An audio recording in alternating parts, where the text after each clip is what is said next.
Okay po, nababunin ito kami, no? Okay na.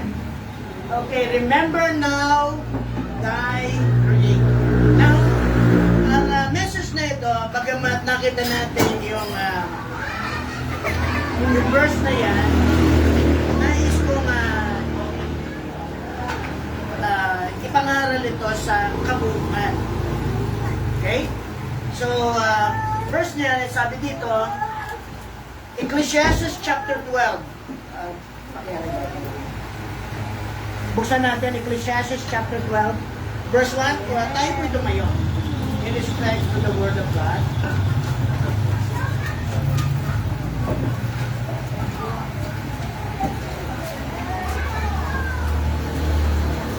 The Bible said, remember now thy Creator in the days of thy youth, while the evil days come, nor the years go nigh, when thou shalt say, I have no pleasure in them. Tayo po'y manalangin. Let's pray. Dear God, our Heavenly Father, salamat po muli sa oras na ipinagkaloob po sa amin. Tulungan mo pong yung likod sa panungaral ng iyong salita. Dalangin ko na ikaw may taas sa buong maghapon ito. Tulungan mo po ako, itali mo po ang gawa ni Satanas, especially sa oras na ito, Lord, may mga disturbance, but naniniwala po ako sa iyong kapangyarihan. In Jesus' name we pray, Amen. Okay, so you may be seated. Okay. So pag sinabi nga, remember now thy Creator in the days of thy youth. Okay, nakita natin the youth, mga bata. Now, sino sa atin dito ang may larawan? Sino sa atin dito ang may larawan? Meron ba kayong picture sa inyong wallet nung may bata pa? Ayaw tayo. Meron ba kayong picture dyan? Sino makakapagbigay ng picture? Because I'm going to give an illustration about the pictures that you have. Ngayon, ang cellphone na ngayon, may picture. Sino sa atin dito ang may larawan nung siya'y bata pa? Ayoko pakita yung akin kasi baka sabihin nyo, ikaw to, ako na, wala na po't mabago. Sino sa inyo meron? I'm just gonna give you an illustration about the picture. Meron dito? Meron sa inyo? Hindi ko nasabi pero meron ba? Kahit picture, kahit kaninong picture. Picture ng bata, picture ng ano, basta may picture. Wala? Okay, ma'am? Ay, ito, yun! May edad na. Ayan. Okay, tatay, ilang taon po kayo? Ilang taon po kayo nito? Pero mga 40s. 40s, wow. 40s. Mga young people, darating din ang panahon, magiging 40s din kayo. Okay, 40s. Tay, this is the year 40s po kayo, mga minamahal. 40s po, no? Look at now, may pagbabago, di ba? Hindi na tayo kasing lakas ng dati. Di ba? Kayo mga young people, para sa inyo yung message na ito, but also, ibibigay ko ito para sa kabuuan.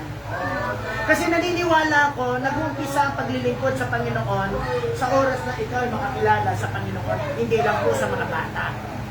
Di ba? Kaya nga sabi niya, next, pakipindot. Okay.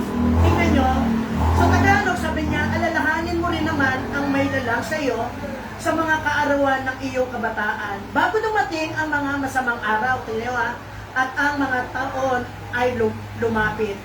Pagka iyong sasabihin, wala akong kaluguran sa mga yaon. Alam nyo, tayo na nabubuhay dito sa mundong ito, makakaranas tayo ng iba-ibang uri ng pagsubok. Mga young people, kung kayo'y naligtas sa murang edad, sa edad na 12 years old, 10 years old, mapalad kayo. Sapagkat yung mga kami po, yung mga tatay na naligtas sa edad na ganitong taon, marami kayong mga regrets. Tatay, meron kayong mga na-regrets, di ba? Nanay, may mga regrets kayo. Di ba? Meron kayong mga bagay na sana hindi ko ginawa. Sana ginawa ko ito pero hindi ko ginawa. Di ba? Marami tayong regrets, marami tayong rejection sa ating buhay. Right?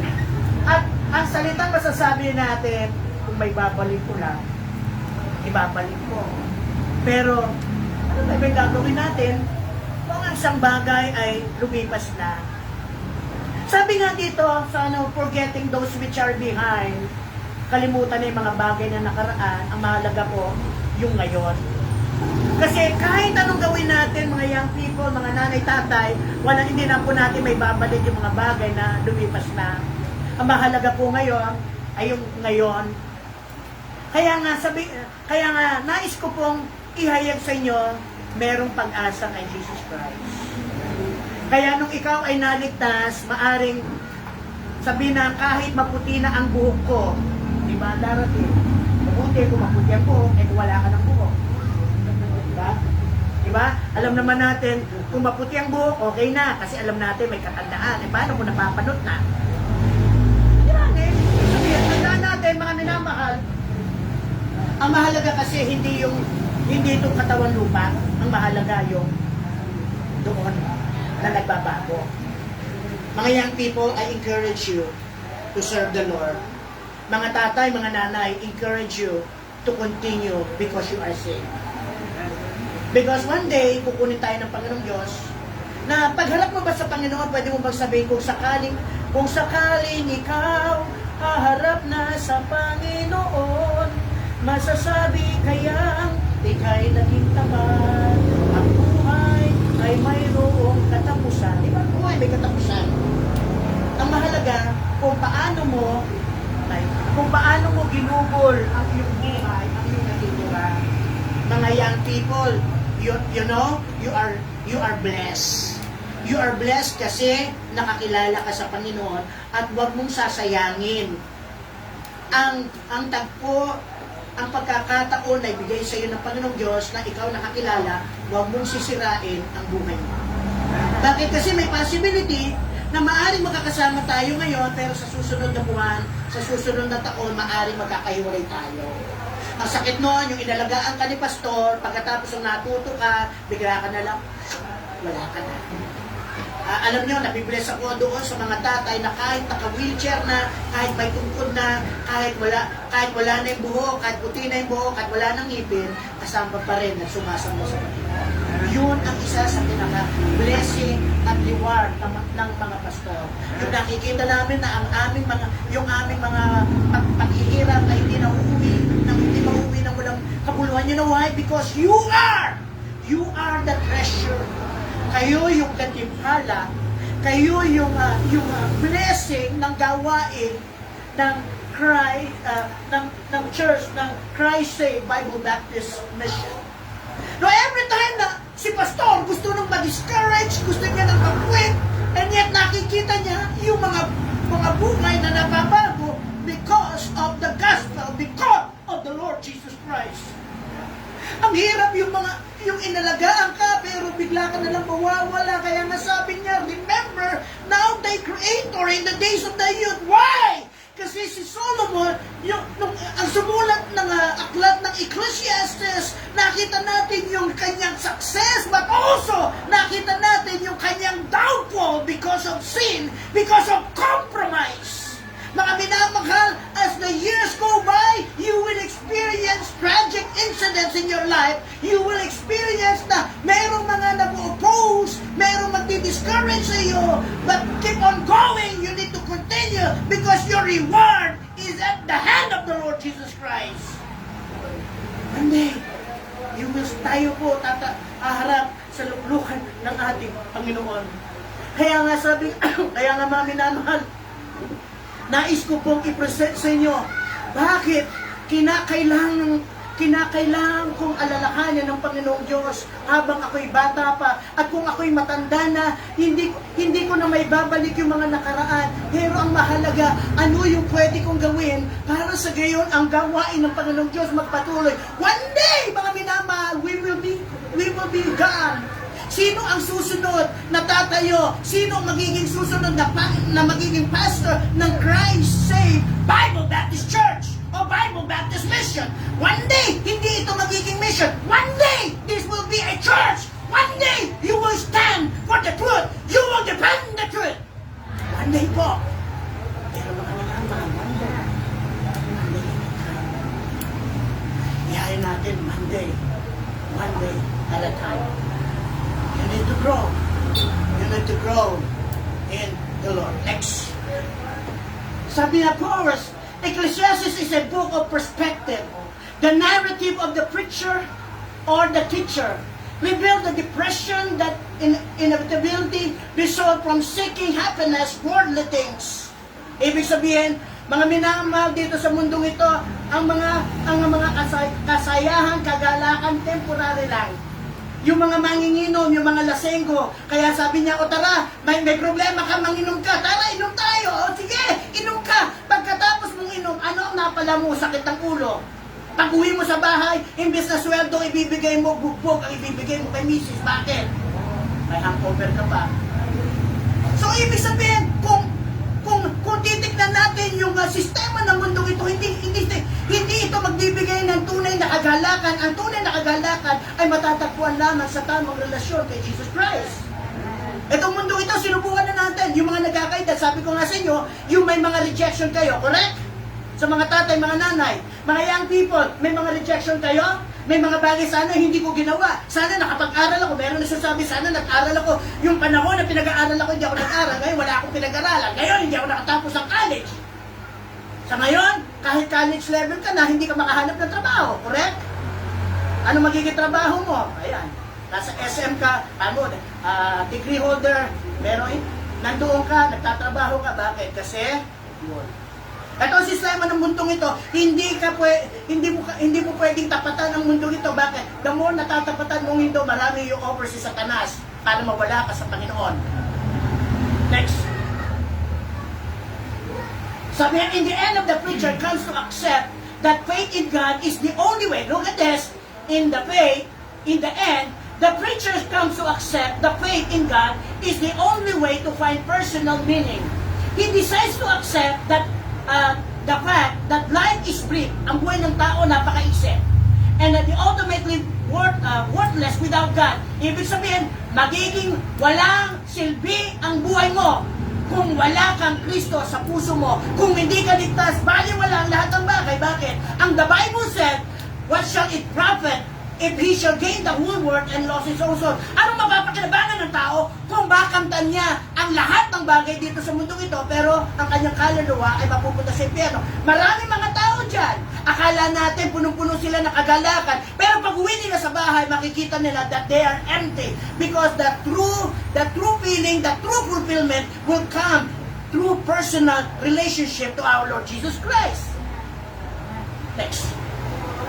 So why remember now the Creator? Number one, bakit kinakailangan natin alalahanin ng Panginoon Diyos? Young people, I'm talking to you, but nanay and tatay, remember this, bata pa rin kayo sa pananampalataya. Nanay, tatay, gawin na natin, kahit matanda na ako, puso ko'y bata pa rin. Diba? So number one, why remember now the Creator? Number one, we will always be reminded of the purpose of our existence. Number one, hindi ka nilagay ng Panginoong Diyos para, maging member ka ng Kristiyanong pinaupo, pinatayo at pinauwi. Ikaw ay nilagay ng Panginoong Diyos sapagkat nais ng Panginoon na gamitin ka. Nais ng Panginoong Diyos na ikaw ay maging ilaw ng sanlibutan. May mga tao na nasa paligid mo na nangangailangan ng kaligtasan. May mga tao na nakapaligid sa iyo na kinakailangan ng pag-asa. Pero saan nila makukuha ang tunay na pag-asa? Sa Panginoon. Kaya mo sinishare ang Word of God. Bakit? Kasi nalanasan mo na, nakita mo na yung wala si Kristo kung hindi si Kristo ang sentro ng iyong pamilya. Yan problema. Malaking problema. So, kailangan natin we will always be reminded of the purpose. Anong purpose ng Panginoon para sa iyo? Nandito ka? Habang buhay ka na lang bang nandyan? Hello? Young people, habang buhay ka na lang bang inaalagaan ni Pastor? Oy, one day, ikaw naman ang mag-alaga. Pastor, ano yung design mo sa mga young people? Na one day sila, gusto mo ba ng mga men maging pastor? Yun yung design. Pero kung di sila maging pastor, mga lalaki, tatay, Pastor, matanda na ako, 60 years old na ako, pwede pa ba ako maging pastor? Pwede po, kasi yung nag-surrender sa mission, sa ibang bansa ay 72 years old, nag-ano siya, nag-surrender siya para sa foreign land. Bakit? Pagdating sa gawain, para sa paggawa sa kalooban ng Panginoong Diyos, wala hong edad. Ang mahalaga po, handa ba tayong sumunod? Okay? Next. Sabi niya, number one, ano yung purpose ng Panginoong Diyos sa bawat isa sa atin? Number one is sanctification. It is simply ongoing growth in holiness. Mga minamahal, as you come to church, nakikita ba yung kabanalan sa buhay mo? O walang pagbabago? Mga minamahal, pagpasok mo sa church, as the years go by, magti 3 years ka na, o sasabihin natin, matagal ka na Kristiyano, nakikita ba yung kabanalan sa buhay natin? Sabi niya, as we cooperate with the Holy Spirit work in our life, He transformed our character to be more like the Lord and renew our mind with scriptural truth. Next, stewardship. Ano ibig sabihin ng stewardship? A faithful management of time, talent, and spiritual gift. Service include things like stimulating spiritual growth, meeting physical needs, and encouraging one another through scripture. We serve the Lord by ministering one another. So nakita natin what is the purpose of your life is sanctification, stewardship ano po? Susuporta sa gawain.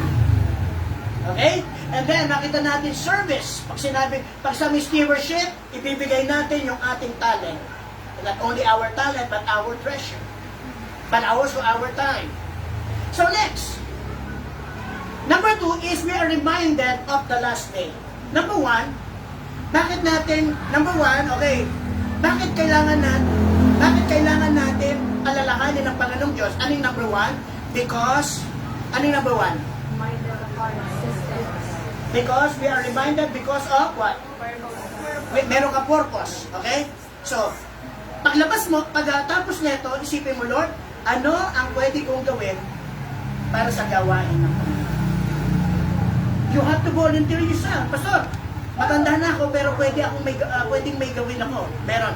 Bigyan ko ng example, sa Hillcrest Baptist Church, meron akong, yung ninang ko sa kasal, siya po yung asawa ng late deacon namin, Deacon Ligawen. So, kung kilala mo sa mga JP Ligawen. Mga Ligawen. So, ang edad niya na ngayon ay nasa 80 na siya. Nagda-dialysis 3 times a week. Pero, kahit nagda-dialysis siya, kasama pa rin siya sa visitation. Paano visitation niya? Hindi man siya makaano because of tinatawagan niya yung mga miyembro. Pag nakikita niya, wala sa church, tatawagan mo siya. Sasabihin niya, kapatid, wala ka sa church, I'm praying for you, pwede ba tumatend ka sa church Sunday? O, pwede ko may tulog? Bakit? Kasi sa taong sa paglilingkod, wala siyang pinipili kung anong paraan siya pwede maglingkod sa Panginoon. Pero sa kanya, dinadialysis siya 3 times. Faithful sa church, on time. Ang bahay niya sa LNS po. Pero pagdating ng service, on time siya, hindi siya nalilate. Yung time na hindi siya nagda-dialysis, lagi siyang nasa Saturday. Kahit dalawa na lang sila, nung ninong ko sa kasal, sa deacon, kahit dalawa na lang sila nagbibisita sa church, magbibisita. Hindi man makapagturo sa Sunday school yung aming deacon, pero yung encouragement niya na kahit hindi siya makapagsalita, na makapag-preach na kagaya ng mga alam natin, pero yung kanyang pagtabi, kapatid, kumusta ka? So, tingnan natin, sabi niya, ngunit hayag na sinasabi ng Espiritu na sa mga huling panahon, ang iba ay magsisitalikod sa pananampalataya. Pero ba may possibility ba na tumalikod ka sa pananampalataya? So ito mangyayari sa pamagitan ng paimbabaw ng mga tao na nagsisipagsalita ng mga kasinungalingan at hinuhurupan ang mga kanilang mga sariling budi. So ibig sabihin sa mga huling araw, ano ba yung mga huling araw ngayon? So next, ano pang verse? Meron pang verse dyan Okay? Sapagkat darating ang panahon na hindi nila titiisin ang mga magaling na aral, kundi pagkakaroon nila ng tenga at magsisipag-bugtong sila sa kanilang mga sarili ng mga guro ayon sa kanilang sarili mga masasamang pita, at ihiwalay sa katotohanan ang kanilang mga tainga at mga ibabalik sa kata. Anong ibig sabihin nito? Nasa panahon, mas marami ngayon na tao na ngayon gusto nila kung ano yung gusto nilang mapakinggan. Pero pag sinabing mga review, halimbawa sa kanilang kasalanan, ang sasabihin nila, si pastor, ako na naman ang tatamaan. Tatamaan ka talaga pag gumagawa ka ng kasalanan. Sa panahon natin, bakit ayaw nila yung church na nagtuturo ng Bible? Bakit pag gusto nila yung merong praise and worship na pagdating mo sa church, puro ka na ng sayawan, 45 minutes na praise and worship, pagdating sa preaching, 20 minutes.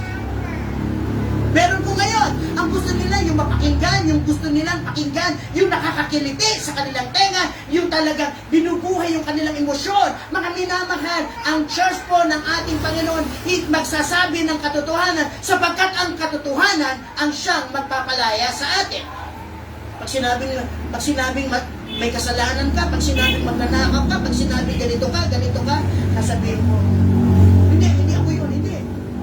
Every time na meron tayong napapakinggan na salita ng Diyos, sabihin natin, Lord, sa akin yan. Huwag mo sasabihin na, uy, sa kanya yan.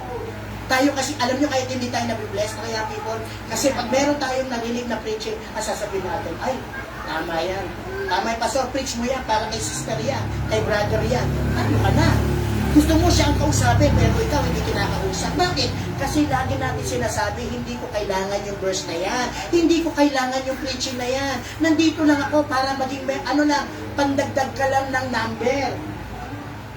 Bakit ka nasa church? Kasi nandyan lang ako, kasi leader ako, kasi song leader ako. Pwede ba maging song leader? Pwede ba yung maging Bible student na ang puso malayo sa Panginoon? Pwede. Tingnan nyo, yung mga nag-aral sa Mountain View sa seminary. Pastor, yung mga nag-graduate ba sa seminary, lahat ba nagilibot sa Panginoon? Yung iba wala na. Yung iba pa nga, nag-iglesia ni Cristo pa. Totoo? Totoo. Bato-bato sa langit at tamaan mo, pagagaan, pero totoo eh. Meron akong kaklase sa Bible School, kasama ko nag-graduate. Ngayon, hiwalay sila. Bakit? Pinagbubugbog naman yung asawa, binugbog yung asawa niya. So mga minamahal, sa huling araw, may mga churches na ngayon na magsasarado, may mga churches ngayon na gusto nila, na yung gusto ng mga kabataan, yung bagay nakakakiliti sa kabataan, hindi na sila nakikinig doon sa tamang aral ng salita ng Diyos.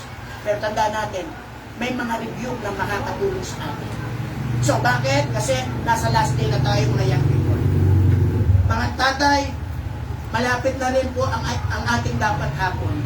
Maaaring sabihin mo, mabubuhay ka ng 10 years. Ang 10 years, napakabilis yun. Yung 1 year nga, di ba? Tapos na yung January, February na. Pero sa isang iglap na yun, March na. Then sa isang iglap, pasukan na sa isang iglap, ay, 2026 na pala. Ganun ang buhay, napakaiksi. So habang may hininga ka, bakit hindi mo na ipaglingkod sa Panginoon? So, wala ito may magagawa ka. Humanap ka lang kung saan ka po pwede, kung saan ka magpipit. Bakit? May magagawa ka eh. Kasi ligtas ka, kasi anak ka ng Diyos. Ayaw niya na wala kang magawa. Gusto niya meron kang ginagawa. Gusto niya naglilingkod ka. Next. We are reminded of His love. Okay, number 3, we are reminded of His love. Ano yung number 1? Ano yung number 1? Ha? Meron tayong purpose. Okay? So may dahilan ka. Kaya mo sabihin mo, nandito ka lang. Alam niyo, may mga bata na, ako kasi nung bago ako naligtas, naging bunga din ako ng product ng Mountain View. Si Gina Ando. Kung kilala yun. Bago bata ako. Si Gina Ando. Joey Ando, kilala mo. O yung kapatid niya. Yung maganda. Huwag siya. Wala naman siya. Kaya si Gina Ando. Naging bunga ako ng isa sa nagtuturo sa nagturo sa ministry ng Mount View. Napunta lang ako ng Hillcrest. Alam niyo, hindi vague. Nung pumunta ako ng, sabi ko nga sa Dayas ako, napunta ako ng Cagayan. Nung sinabi ko sa kanila na ako'y naging bunga ni Sister Gina Ando, nabigla siya. Talaga, sabi ko, hindi mo alam, nung ikaw nagtuturo, ako yung pakalat-kalat. Na minsan umupo ako doon, nakatakinig ako. So, ibig sabihin, sa salita ng Diyos, may magagawa. Kaya nga, dalhin mo lang sila sa church. Dalhin mo lang sila sa church yung mga tao na ina-expect mo na darating o umaten man sila, makinig man sila o mag-boring man sila, pero naniniwala ako na hindi uuwi ng walang kabuluhan ng kanyang salita. Ako, pag akalat-kalat lang ako, ilang taon ako noon, mga 9 years old ako noon eh. Akalat-kalat lang ako, kaya ako pumupunta kasi may candy. Totoo, sino mo sa mga bata, hindi pupunta ng candy. Mga young people. Diba? Pero, di ba gumastos ka? Pero alam naman natin, sa bawat gasto, sa bawat sentimo, hindi mo uwi na walang kabuluhan. Ako naging bunga ng children ministry. Ako yung bunga ng mga panahon na meron kami, alam mo yung pop rice? Alam mo yung pop rice? Sino nakakaalam ng pop rice? Alam mo yung pop rice? Meron pa ba yun? Wala na. Wala na? Meron pa ba? Bihira na, no? Bunga po ako ng pop rice. Bawat pagdating mo, dahil nakapila kami, pop rice. Sabi ko, tuwa na kami nun eh. Kaya sabi mo, di ba, ano yun, 50 centimos yun, o kaya, matanda na rin ako. Alam nyo, para real talk ito, okay? Real talk sa preaching natin, real talk, di ba? Minsan yun ang purpose natin, bakit ka pumupunta? Kasi merong libreng pagkain, di ba? Pero hindi mo alam, sa pag-a-attend mo, ang Panginoon kumikilos. Ang Panginoon, sinasabihan ka, okay, attend ka lang, pero one day nakita mo na-involve ka na. One day, dati-dati, ikaw yung sinusundo, ngayon ikaw na nagsusundo. Dati-dati, ikaw yung pinapagalitan, ngayon ikaw na nanginermo. Bakit? Kasi naipay pagbabago ko. Kasi po naniniwala ko because of love. Kaya nga sabi nga dito, for God, so loved the world. Alam natin yung talatang yan. And then sabi niya, but God commended His love. Na minsan, dahil sa pag-ibig mga minamahal, handa mong ibigay. Okay? Minsan, ito yung complaint. Diretso na po tayo, no? Ito yung complaint ng mga pastor's wife, asawa ng pastor. Sabihin, nabibihira, budget natin yung pagkain yan. Ibibigay mo pa. I-share mo pa sa pagkain. Sasabihin ng pastor, wala, kailangan natin i-share. Tingnan niyo yung mga sacrifice ng mga pastor. Tingnan niyo yung sacrifice ng mga pastor's wife. Tingnan niyo yung mga sacrifice ng mga churches para makapag-share sa mission. So, ibig ko sabihin mga minamahal, bakit nangyayari ang isang bagay? Dahil sa pag-ibig. Diba? Kung hindi mo mahal ang isang tao, hindi mo willing sacrifice. Tulad ng illustration ko, diba? Pag ikaw nasa hospital, yung anak mo nasa hospital, diba? Pag sinabi ng, ito yung lunas, kahit malayo yan, pupuntahan mo. Kahit mahal yung gamot yan, pag sinabi niya, kaya nga may mga fake sa FB, no? May fake sa so, ay, pag ininom mo yan, gagaling ka, mga cancer. Eh, syempre, paano kikita yan? Pupuntahan mo. Magkano yung isa, yung stem cell therapy? Stem cell therapy, 53,000. Yung iba? Nakailang bote na, hindi pa gumagaling. Pero, bili pa rin na bili. Bakit? Kasi, pagdating sa minamahal mo, walang halagang presyo dahil sa nagmamahal. Ang Panginoon, gano'n. Minahal ka, kahit ano ang mga nakaraan mo. Ang mahalaga kasi hindi yung nakaraan mo. Ang mahalaga, yung pwedeng gawin, yung mga hinaharap. Kaya nga, minahal ka ng Panginoong Diyos. Sabi nga, but God commended His love. But God showed His love toward us. In that while, ano daw tayo? We were sinners. Christ died for us. Tingnan nyo, sino sa mga Bible character na nakita natin yung pag-ibig? Kung paano sila binago ng Panginoon. Tingnan nyo si Zacchaeus. Si Zacchaeus, tax collector. Si Mateo, tax collector. Si Peter, na mas malaki pa yung bibig kaysa sa pag-iisip. Bakit? Masyado siyang pag nakita niya, gusto niya, go siya, na hindi nag-iisip. Kung paano siya dinurog ng Panginoong Diyos, kung paano siya ginamit ng Panginoon. Tingnan niyo si Apostle Paul. Si Apostle Pablo, mamamatay ng mga Kristiyano. And yet, bakit siya pinili ng Panginoong Diyos? Hindi ko alam, pero alam ng Panginoon. Hindi natin alam na si Apostle Paul pala, si Apostle Pablo, siya yung gagamitin ng Panginoon para sumulat ng most of the New Testament. Bakit po? Kasi sa tao, sasabihin nila sa iyo, wala kang silbi. Sa tao, sasabihin nila, problema ka. Salon ka ng lipunan. Pero hindi nila alam, nang makilala mo si Jesus, nang matagpuan ka ni Jesus, doon nag-uumpisa ang talatang, if any man be in Christ, he is a new creature. All things are passed away. Behold, all things become. So naniniwala po ako, mga minamahal, na ang Panginoon ay hindi pa tapos sa bawat isa sa atin.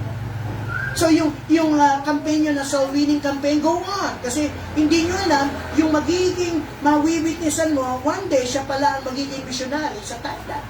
Siya pala ang magiging missionary sa ibang lugar. Alam niyo mga minamahal, ito po sinasabi ng mga missionary ngayon sa Amerika. Sabi nila ngayon sa Amerika, may mga churches po ngayon na naglalakihan, dikit-dikit pa so. Ito, kung may kanto dito, sa susunod na kanto, may baptist, sa susunod na kanto, sa susunod na 2 kilometers, may church, sa susunod na, sa likod mo, may mga churches. Pero ang problema po, walang laman. May building, pero walang laman. At ang preaching, isang beses na lang sa isang buwan. At pag mag-preaching pa, may praise and worship pa. When isang oras, at 45 minutes na awitan, 15 minutes devotion. Ano pang matututunan mo doon? So, dahil mahal mo sila, gusto mo silang akayin. Bakit mo sila dapat akayin? Kasi, ano yung number 4? Ay, bakit? Bigyan na natin. Because we will be reminded that life will soon come to an end. Anong ibig sabihin mo? Bakit natin silang kailangan i-remind? Kasi ito po ang katotohanan. Hindi natin alam kung anong mangyayari bukas. Sabi nga sa Bible, boast not thyself of tomorrow, for thou knowest not what the day may bring on. Anong mangyayari bukas?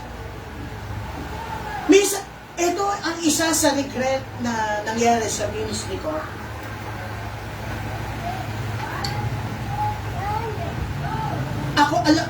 Ako po'y nagtuturo sa mga deaf. Merong isang deaf doon na binibisita ko. Hindi ko alam kung tumanggap siya, pero hanggang ngayon ay regret ko yon. Bakit? Kasi meron time na binibisita ko siya palagi, pero merong 2 Sunday yata. 2 Sunday hindi ko siya nabisita. Yung time na binisita ko siya the following second week, patay na pala, nailibing na siya. Bakit? Kasi hindi natin alam kung anong mangyayari bukas. Yung mother ko po ay nilibing that was Wednesday, nung nakaraan, at the age of 83 years old ang mother. May worry ba ako? Wala akong worry. Bakit? Kasi alam ko, yung mother ko ay ligtas. Alam ko na one day, makakasama ko siya, mamimit ko siya doon sa langit. 83 years old, pinag-pray ko, Lord, kung mamamatay si nanay, si mother, sabi ko, sana yung hindi siya naghihirap, hindi na siya mag-hospital. Sa bahay siya namatay. Yung time na namatay yung mother ko, yun yung time na nagpipreaching din ako sa patay. Nasabi ko rin sila ng ring sa akin. Sabi ko, bakit kaya? Hindi ko in-entertain. Bakit? I-entertain mo ba nagpipreach ka sa patay? Sabi ko, nung na-ring na nakita ko ang dami ng call, alam ko na na mother ko ay pwedeng, anytime pwedeng kunin ni Lord. Mayroon pa akong rejection pa yun. Ay, alam, siyempre, sino ba naman? Tapos, nung sinabot ko na, pumunta ka na kay nanay. Nasa ospital din. Patay na si nanay. Anong oras namatay? 11:30, habang ako ay nasa sa Bible studies.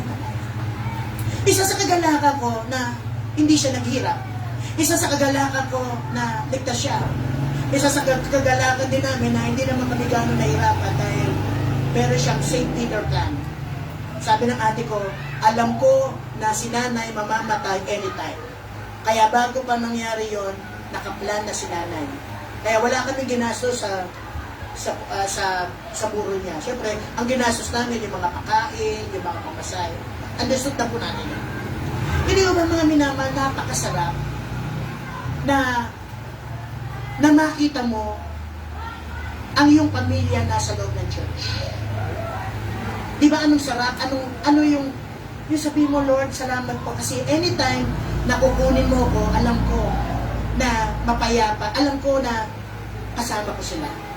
Ang hirap yung ikaw ang ligtas, pero yung anak mo, yung asawa mo, hanggang ngayon ay alang-alang. Sasabihin natin, Pastor, mahirap, ayaw. Sinubukan mo na ba? Sige, dalhin mo lang sila sa church. Naniniwala ako na hindi uuwi ng walang kabuluhan ng kanyang salita. Maging sa gitna ng kamatayan ay pwedeng mangusap. Sabi nga nila, ang brain daw natin ay bago totally ma-shutdown is 5 minutes. 5 minutes na pwede po ma-share ang gospel. At naniniwala po ako na doon sa gitna ng kamatayan, ang salita ng Diyos ay mangungusap. Bakit? Sabi nga sa Bible that any man should not perish but have everlasting.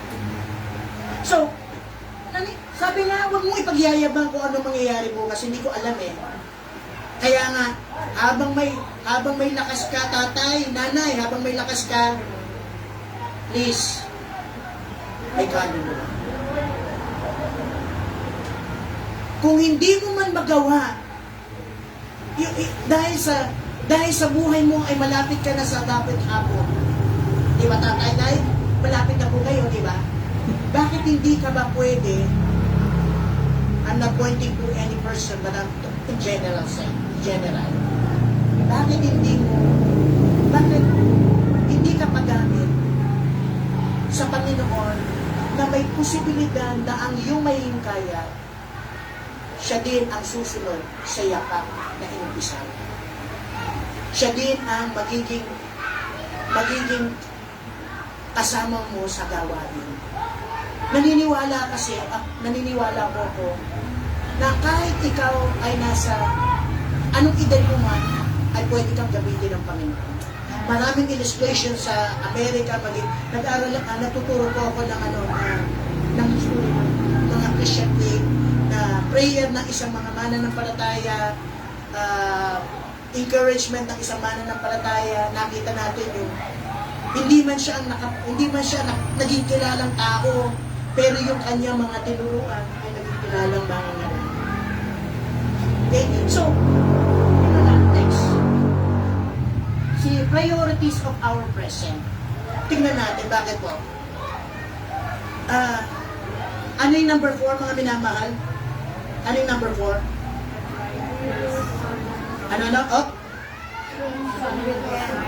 Our life will end.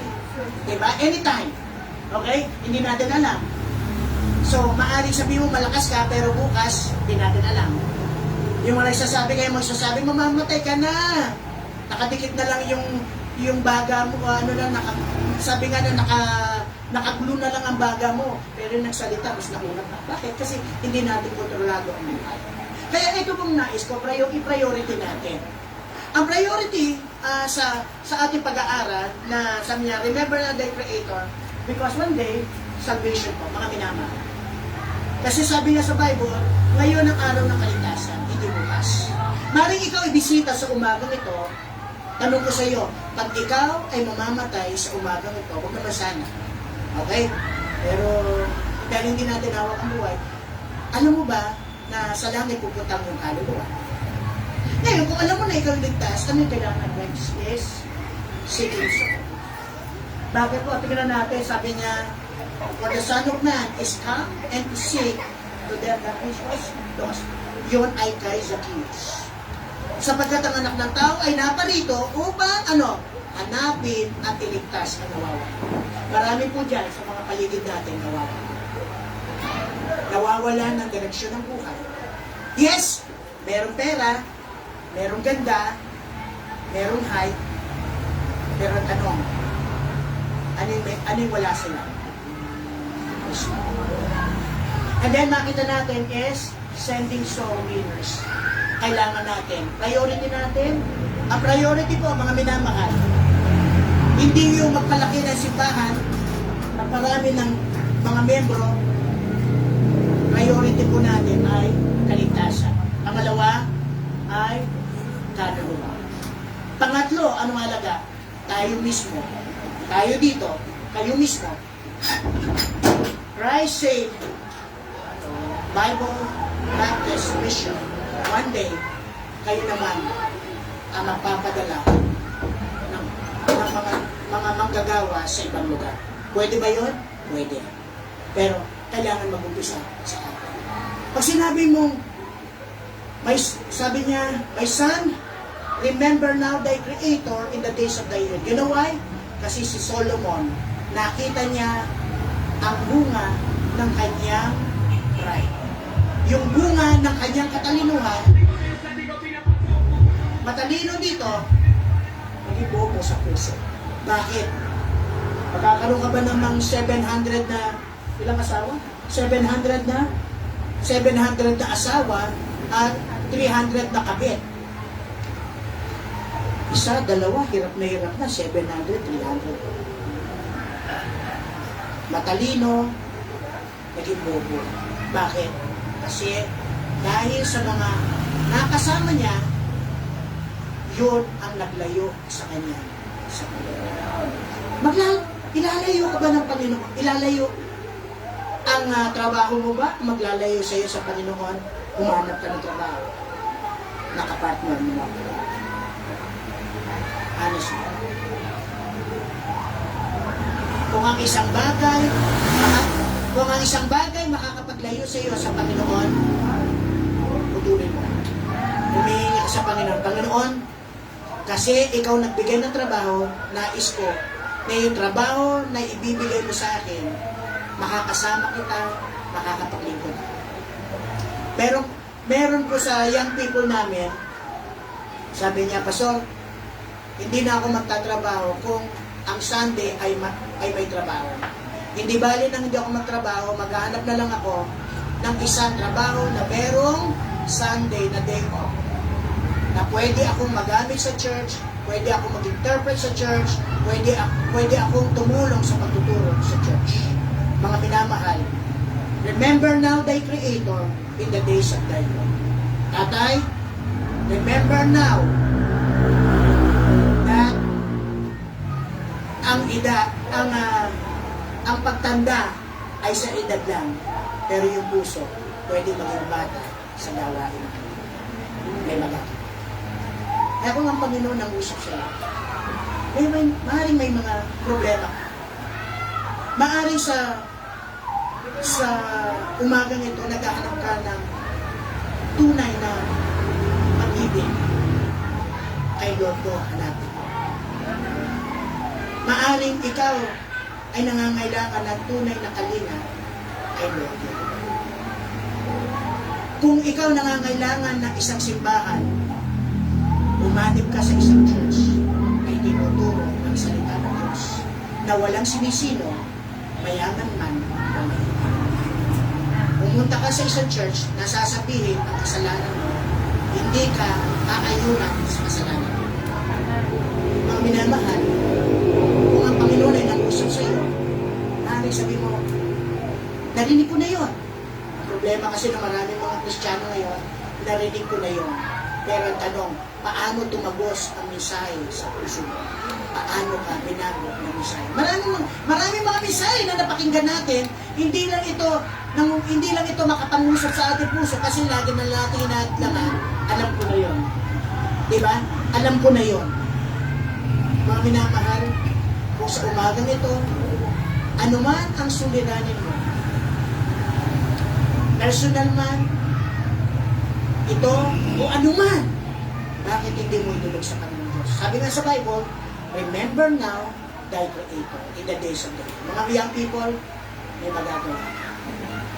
Pwede ka maging missionary. Pwede ka maging pastor's wife. Tatay, paano ka? Ay, pwede ako makapaglingkod. Matanda na ako. Meron ka magagawa. Yung pag-attend mo lang sa church na on time ka, yung pag-attend mo lang na kahit paika-ika ka na, kahit i-wheelchair ka, kahit halos inaasma ka na, kahit nagtataas na yung BP mo, isa na pong encouragement sa amin yun. Bakit po? Kasi kung kayo nga po nagpapatuloy, kami pa kayong may makalakas. Di ba? Kaya kung sa oras na ito, kung ang Panginoon ang nangusap sa inyo, why don't you come to the Lord? Meron kang dapat isettle sa Panginoon. Just keep it between you and the Lord. Okay?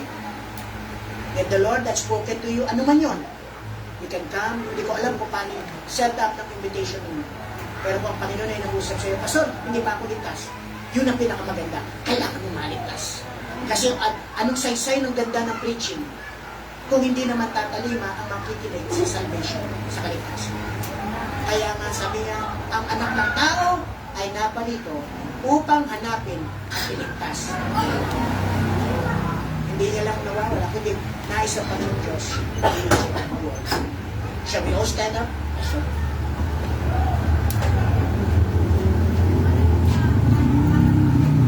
Sige po, habang nakatikit na mata na kayo ko'y ulo, narinig po natin yung preaching po ni Sir.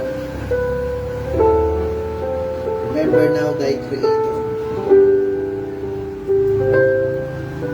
Kumusta tayo sa mga bisita natin? Sigurado ka na ba balang araw langit? Kung hindi ka pa sigurado po, sabi ng Biblia, yung Panginoon pinadala dito sa mundo, si Kristo, para pagbayaran yung kasalanan mo at kasalanan mo. At kung nagkaroon ka daw ng pagsisisi sa mga kasalanan, inamin mo na mayroon kang kasalanan, pinagsisihan mo yun sa Panginoon, at tumingi ka ng tulong sa Diyos, ang sabi ng Biblia, may bibigyan ka daw ng buhay na walang hanggan at langit ka balang araw. Kung hindi ka pa po sigurado na balang araw langit, pwede ka bang manalangin ngayon? Tatlo lang ang panalangin. Yung laman ng panalangin na yun. Ano po? Una, aminin mo na meron kang kasalanan. Inaamin mo ba? Pangalawa, mag-pray ka po ngayon. Ha? Mag-pray ka sa Panginoon. Sabihin mo, Lord, patawad po sa lahat ng mga nagawang kasalanan ko sa inyo. Linisin niyo po ko sa lahat ng ito. At Lord Jesus, dalhin niyo ako sa langit balang araw. Tinatanggap kita bilang sarili mong Diyos at tagapagligtas. Sa pangalan ni Jesus, Amen. Pwede mo ba ipanalangin yun sa Panginoon? Sabi ni Biblia, pag ganun daw yung pinanalangin mo, bibigyan ka ng buhay na walang hanggan. Pastor, bakit napakadali? Kasi sabi ng Biblia, yung Panginoon ay naghirap, siya ninapako sa krus, pinagbayaran na niya yung kasalanan nating lahat. At ang kailangan na lang natin gawin ay pagsisihan ng mga kasalanan natin at tumingin tayo ng tulong sa Kanya. Siya niya yung magagawa ng paraan para madalan tayo sa langit. Kung mamaya hindi mo pa rin maintindihan, pwede mo akong kausapin mamaya. Yan yung plano namin at gusto namin mangyari po sa inyo lahat.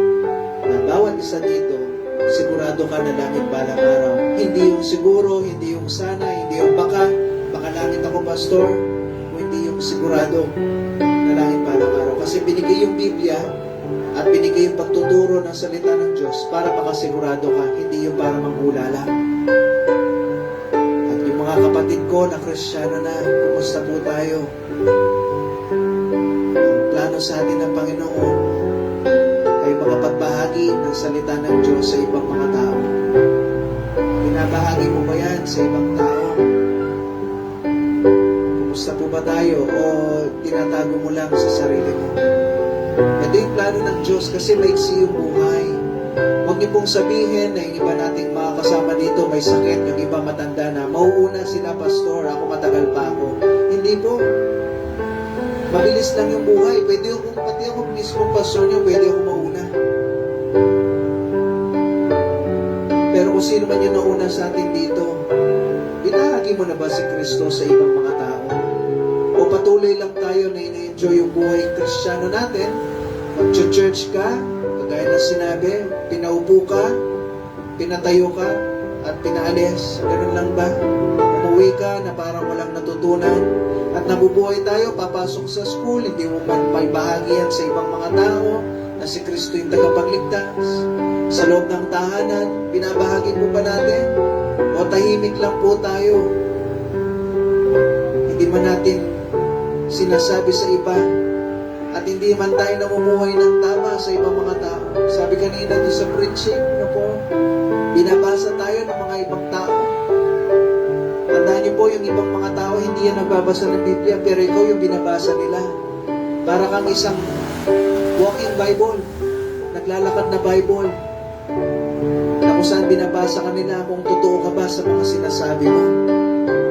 Kaya yung sinasabi ko sa inyo na mamuhay tayo ng totoo at tapat sa Diyos, huwag po tayo maging plastic.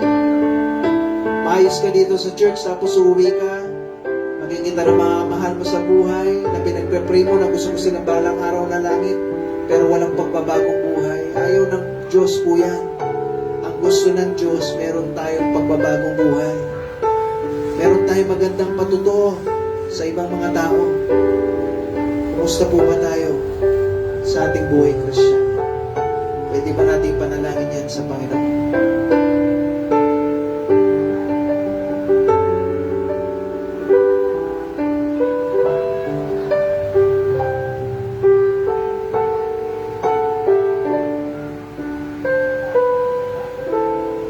So, kung manalangin tayo, Panginoon, salamat po sa napakinggan po namin ng iyong salita. Tulungan niyo po kami, Lord, na i-remember kayo na kayo yung creator namin. May dahilan bakit po kami nandito. At yun yung mapaglingkuran namin kayo sa aming buhay. Kasi maiksi lang yung mga panahon. At yung mga bagay, Lord, na pinundar namin dito sa mundo, kayamanan, business, sasakyan, magandang bahay, magarang pamumuhay, lahat ng yan iiwan namin. Pero yung mga ginawa namin para sa inyo, yan yung dadatnan namin sa langit. Kaya, Panginoon, tulungan niyo po kami. Huwag kami mag-focus na magpundar lagi dito sa mundong ito. Pero dapat yung magpundar po kami kung ano yung nagawa namin para po sa inyo. Panginoon, dinadalayan ko rin po yung mga bisita na nandito. Tulungan niyo po sila, Lord, na huwag po sila mahiya magtanong sa amin. Kung hindi pa sila sigurado na balang araw langit, nandito po kami. At gusto po namin ituro po sa kanila na pwede silang makasigurado 100% na langit po ang kanilang puntahan. Panginoon, mapurihan po kayo sa lahat ng bagay na ito. Lahat yung dinadalayan ko sa dakilang pangalan, sa pangalan ni Jesus. Amen. Okay, so magkaroon lang tayo ng offering. Ito naman po yung